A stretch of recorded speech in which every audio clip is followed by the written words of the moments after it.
Hello friend, ये ड्यूटेरिया का 46वां set है। चलिए शुरू करते हैं। कौन सा युग्म सही सुमेलित है? मौलाना आजाद अल हिलाल के लेखक थे।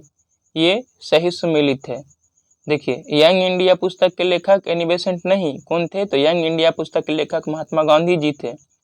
कॉमनवेल्थ के लेखक एनी बेसेंट, अली बंधु नहीं थे, कौन थे? कॉमनवेल्थ के एनी बेसेंट। कॉमरेड के कौन थे? तो मोहम्मद अली। हम कॉमरेड के कौन थे? मोहम्मद अली। देखिए, एनी बेसेंट भारतीय राष्ट्रीय कांग्रेस की अध्यक्ष बनने वाली प्रथम महिला थी। Annie Besant. देखिए, प्रथम भारतीय की बात करें तो सरोजिनी नायडू 1925 में कानपुर अधिवेशन में प्रथम महिला अध्यक्ष बनी थी, सरोजिनी नायडू। और प्रथम अगर महिला पूछे तो कौन हो जाएगी? Annie Besant. Annie Besant Kolkata अधिवेशन में 1917 में भारतीय राष्ट्रीय कांग्रेस के अध्यक्ष बनी थी, एनी बेसेंट। ठीक है।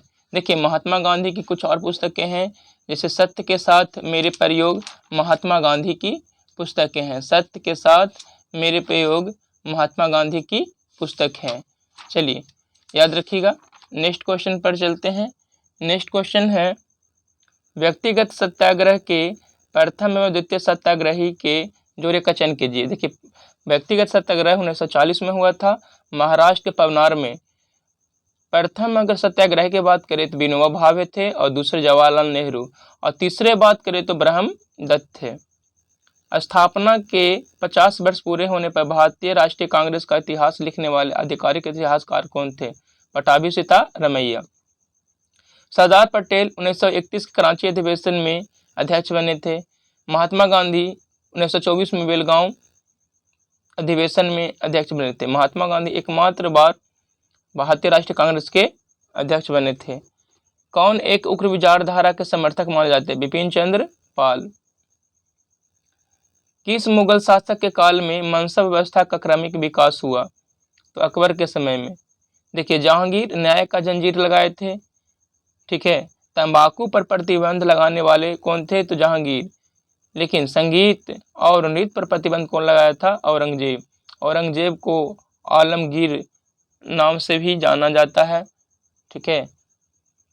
सिविल सेवकों के चयन के लिए खुली प्रतियोगिता का प्रारंभ किस चार्टर अधिनियम के तहत किया गया? 1853 के चार्टर अधिनियम के तहत किया गया। यूरोपियनों में निम्नलिखित यूरोपियन में कौन सा एक स्वतंत्र पूर्व भारत में व्यापारिक रूप में सबसे अंत में आया? देखिए, सबसे पहले पुर्तगाली आया, उसके बाद डच, उसके बाद अंग्रेज, उसके बाद डेनिश, और सबसे लास्ट में कौन आया? फ्रांसीसी सबसे लास्ट में आया। आधुनिक भारत के निम्नलिखित संस्थाओं में संस्थापकों में कौन सा ही सम्मिलित नहीं है? सेवा सदन। सेवा सदन के रेमजी राणा नहीं थे, कौन थे? Ramabai. The servant of India society Gopal Krishna Gokhale. The Indian women's association Annie Besant. Brahmo Samaj Raja Ram Mohan Roy. British Bharat की सेना ने धार्मिक आधार पर सबसे पहले किस सरकार के आदेश को विरोध किया था? 1824 ईस्वी।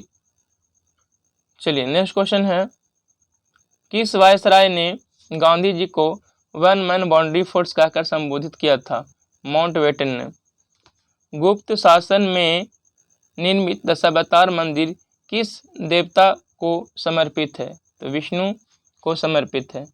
निष्काम कर्म का सिद्धांत सर्वप्रथम किसमें प्रस्तापित किया गया? तो उपनिषद। देखिए, सत्यमेव जयते कहाँ से लिया गया है? मुंडकोपनिषद से। यह मौन नचिकेता के बारे में जो बात होता है वो कहाँ से लिया गया? कठोपनिषद से। गुप्त काल में सर्वाधिक अभिलेख किस शासक के मिलते हैं? किस शासक के मिलते हैं? तो कुमार गुप्त प्रथम के। समुद्रगुप्त को भारत का नेपोलियन कहा गया है। किसने कहा था? तो विसेंट स्मिथ ने इनको कहा था। किस स्थल से मानव कंकाल के साथ कुत्ते का कंकाल भी स्वधान से प्राप्त हुआ है? वुर्ज होम से। अनेकांतवाद या शायदवाद किस का क्रोध सिद्धांत एवं दर्शन है? तो जैन मत का। जैन धर्म का संस्थापक की बात करें तो ऋषभदेव थे। जैन धर्म के वास्तविक संस्थापक महावीर को माना जाता है। सती प्रथा का प्रथम अभिलेखीय साक्ष्य प्राप्त हुआ है कहाँ से? तो एरन से। मौर्य काल में शिक्षा का सर्वाधिक प्रसिद्ध केंद्र कौन था? तक्षशिला। ठीक है, कौन था? तक्षशिला। देखिए, नालंदा विश्वविद्यालय का स्थापना की बात किए तो कौन कर किए थे? कुमारगुप्त ने किया था। नालंदा विश्वविद्यालय का स्थापना कुमारगुप्त ने किया था। प्रारंभिक मध्यकाल में बिहार का क्षेत्र किसके बीच संघर्ष का अखाड़ा बना रहा? बंगाल और दिल्ली। राष्ट्रीय मानवाधिकार आयोग का अध्यक्ष किसे बनाया जाता है? सुप्रीम कोर्ट के किसी भी सेवानिवृत्त मुख्य न्यायाधीश या न्यायाधीश को। देखिए, राष्ट्रीय महिला आयोग 1992 में बना था, जबकि राष्ट्रीय मानवाधिकार आयोग 1993 में बना था। राष्ट्रीय महिला आयोग 1992 में और राष्ट्रीय मानवाधिकार आयोग 1993 में बना था। कथनों पर सही कथन है उसे चुनना है। देखिए, 1952 में पहली बार लोकसभा का गठन किया गया था।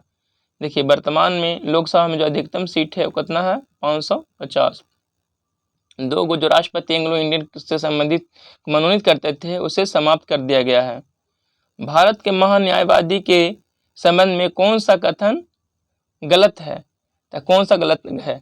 तो संसद की कार्यवाही में भाग लेना, वोट देने का अधिकार महान्यायवादी को नहीं है। देखिए, भाग लेने का अधिकार है लेकिन वोट देने का अधिकार नहीं है। हाँ, वो जब निर्णायक मत आएगा तो उस समय दे सकते हैं, लेकिन संसद की कार्यवाही में भाग लेने का अधिकार उनको पास है, लेकिन वोट देने का अधिकार नहीं है। अनुच्छेद 76 में महान्यायवादी के बारे में उल्लेख है जिनकी नियुक्ति राष्ट्रपति के द्वारा की जाती है। उच्चतम न्यायालय के न्यायाधीश होने की योग्यता होनी चाहिए। भारत सरकार का प्रथम विधि अधिकारी होता महान्यायवादी। वर्तमान में अगर बात करें कि महान्यायवादी कौन है, तो आर वेंकट रमनी। किसके अंतर्गत बैंकों को अपनी जोखिम भारतीत परिसंपत्ति तथा अपनी पूंजी के बीच एक निश्चित अनुपात बनाकर रखना होता है? पूंजी पर्याप्त अनुपात। परंपरागत कृषि विकास योजना कब शुरू किया गया था? 2015 में। नीति आयोग 1 जनवरी 2015 को नीति आयोग का स्थापना हुआ। वस्तु एवं सेवा कर के संबंध में असत्य कथन को चिन्हित कीजिए। तो देखिए, इसमें सही कौन कौन है जो देख लेते हैं। 1 जुलाई 2021 को जीएसटी के 4 वर्ष पूरे हुए, क्योंकि देखिए जीएसटी 1 जुलाई 2017 को लागू हुआ तो 4 वर्ष पूरे हो गए। जीएसटी में अनेक अप्रत्यक्ष करों को समाहित किया गया, बिल्कुल सही है। जीएसटी परिषद जीएसटी की दर निर्धारित करती है, बिल्कुल सही है। देखिए, जीएसटी के अंतर्गत 5%, 12%, 18% और 26% न होकर क्या होगा? 29% की दर है। जीएसटी सबसे पहले भारत के असम में लागू हुआ था और जीएसटी लागू करने वाला प्रथम देश कौन था? फ्रांस। लेकिन भारत का जो जीएसटी का जो मॉडल है वो कनाडा के जीएसटी पर आधारित है। भारत की वैसी नदी जो हिमालय के सभी श्रृंखलाओं को काटती है, तो कौन हो जाएगा? सतलज। देखिए, सतलज का जो पुराना नाम क्या है? सतुद्री। चिनाब का पुराना नाम अस्किनी। पराबी का पुराना नाम परुष्णी। ब्यास का पुराना नाम विपाशा। कौन एक किसी प्रजाति के विलोपन के लिए उत्तरदायी नहीं है? क्यों? व्यापक, नीच, कर्मता। मकर रेखा इनमें से होकर नहीं गुजरती है, बोल्विया से होकर नहीं गुजरती है।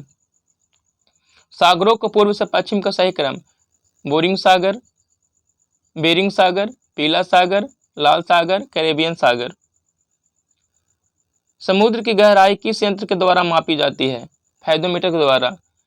बैरोमीटर से दाब मापते हैं, अल्टीमीटर से ऊंचाई मापा जाता है। पृथ्वी की आयु का मापन किस विधि द्वारा किया जाता है? यूरेनियम डेटिंग विधि द्वारा।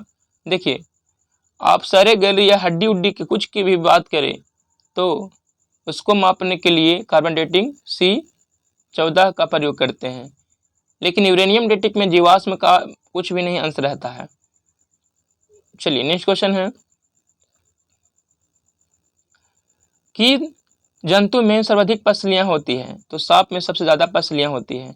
लाइट डिटेक्टर उपकरण को किस ग्राफ में जाना जाता है? देखिए, लाइट डिटेक्टर जिसे झूठ पकड़ने वाली मशीन पॉलीग्राफ कहते हैं।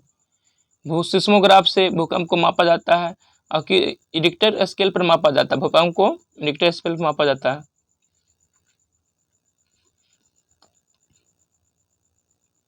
मानव शरीर के संबंध में सही कथन चुनिए।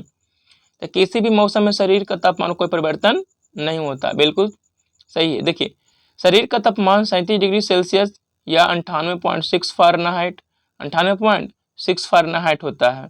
ठीक है, ये हमेशा फिक्स रहता है, इसमें कभी चेंजिंग नहीं होता। रक्त में ऑक्सीजन की सांद्रता में कमी आने पर श्वास की गति क्या होती है, सामान्य से बढ़ जाती है। लंबाई की न्यूनतम इकाई कौन है, फर्मी मीटर। शरीर का कौन ऐसा अंग है जो हर समय काम करता है, हृदय। देखिए हृदय सबसे व्यस्त अंग है हमारे शरीर का। शरीर की सबसे बड़ी ग्रंथि कौन है, यकृत यानी लीवर। शरीर की दूसरी सबसे बड़ी ग्रंथि की बात करें तो वो कौन है, अग्नाशय। अग्नाशय एक मिश्रित ग्रंथि भी है। चलिए, किसका विमीय सूत्र ml1 t-1 के बराबर, तो चाल का। देखिए विमीय सूत्र निकालने के लिए आपको ध्यान देना है उसके फार्मूला पर। देखिए चाल का फार्मूला क्या होता है, चाल बराबर होता है दूरी बटा समय, दूरी बटा समय। और दूरी को डिनोट करते हैं किससे, लेंथ से यानी लंबाई से, तो दूरी का हो जाएगा l और समय का हो जाएगा t। नीचे समय है तो t हो जाएगा। तो इसका जो विमीय सूत्र बनेगा, देखिए मास यहाँ तो 0 है तो मास के जगह पर 0 रख देंगे। और लेंथ क्या है, लेंथ है, देखिए लेंथ 1 है तो 1 रख देंगे। और समय, समय तो नीचे गया हुआ था तो समय ऊपर आएगा तो माइनस में हो जाएगा, तो t-1। इस तरह से चाल का जो विमीय सूत्र बनेगा m0 al1 और t-1 बनेगा। इस तरह से आप भी इसे निकाल सकते हैं। श्वसन के दौरान वायु के गमन का सही क्रम क्या है। देखिए सबसे पहले नासा मार्ग में यानी नाक से, फिर ट्रैकिया में, फिर ब्रोंकाई में और फिर ब्रैकियोलिस में जाता है। निर्वात में गमन करने वाली तरंगें, देखिए विद्युत चुंबकीय तरंगें निर्वात में भी गमन कर सकती है। अनुप्रस्थ तरंगें, प्रकाश क्या है, अनुप्रस्थ तरंग है। ध्वनि क्या है, अनुदैर्ध्य तरंग है। कौन सा भौतिक परिवर्तन है, देखिए भौतिक परिवर्तन उस परिवर्तन को कहते हैं जिसमें एक बार परिवर्तन होने के बाद पुनः उसको उसी रूप में लाया जा सकता है, उसे भौतिक परिवर्तन कहा जाता है। जैसे बर्फ का पिघलना, एक बार पिघल गया तो उसे पुनः जमाया जा सकता है, भौतिक परिवर्तन है। लेकिन लोहे में जंग लगना कैसा परिवर्तन है, तो रासायनिक परिवर्तन है। सब्जियों का पकना रासायनिक परिवर्तन, मोमबत्ती का जलना रासायनिक परिवर्तन। किस एक के लिए केशिकत्व एकमात्र कारण नहीं है, तो देखिए पौधों की जड़ों से जल का इसके पर्ण समूह की ओर पड़ना ये केशिकत्व सिर्फ नहीं होता है। स्याही का सूखना ये केशिकत्व का है। भूमिगत जल का ऊपर चढ़ना केशिकत्व के कारण। सूती कपड़े पर जल की बूंदों का फैलना केशिकत्व के कारण ऐसा होता है। कौन सा तत्व नहीं है, तत्व नहीं है तो क्या, गैस तत्व नहीं है। चलिए, ठोस कार्बन डाइऑक्साइड को किस दाब पर संग्रहित किया जाता है, तो उच्च दाब पर। कृषि में प्रयुक्त यूरिया में नाइट्रोजन की मात्रा कितना होती है, 46%। देखिए यूरिया का सूत्र होता है NH2CONH2। कौन सा एक वायु प्रदूषण का जैव सूचक है, तो कौन है, लाइकेन। दंत लवक कैल्शियम के किस यौगिक से बनता है, कैल्शियम फॉस्फेट से बनता है। बाष्पीकरण के कारण शीतलता कैसी होती है, तो द्रव के कण द्वारा ऊर्जा अवशोषित करने के कारण।